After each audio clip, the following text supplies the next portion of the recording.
Il movimento fondato da Cateno De Luca, Sud chiama Nord per l'autonomia, in vista dell'importante appuntamento in programma il prossimo 3-4 marzo a Roma,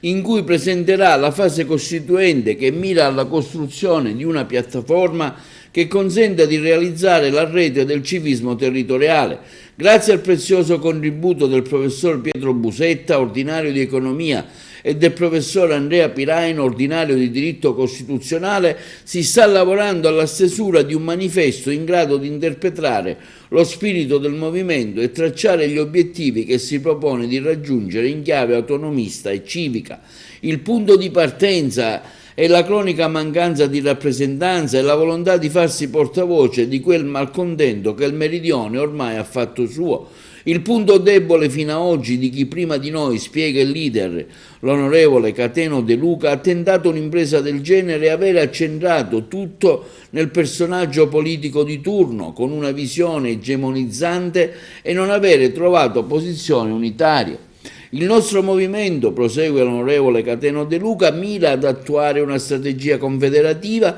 che consenta a ogni esperienza civica o territoriale di continuare a esistere per agganciarsi e dunque federarsi alla piattaforma Sud chiama Nord, all'interno della quale ci sarà un organismo nel quale sono rappresentati i soggetti che si confedereranno e quello sarà l'organismo plurale che porterà avanti il progetto. L'esperienza del professore Busetta e del professore Piraino ci sta consentendo di procedere a una lucida analisi dell'attuale situazione del nostro Paese, partendo dal tema centrale dell'autonomia differenziata. Il nostro obiettivo, prosegue Cateno De Luca, è quello di avere diritti di cittadinanza uguali in qualunque parte del Paese si nasca, mettere a regime il 40% del territorio e il 33% della popolazione per fare grande il nostro Paese.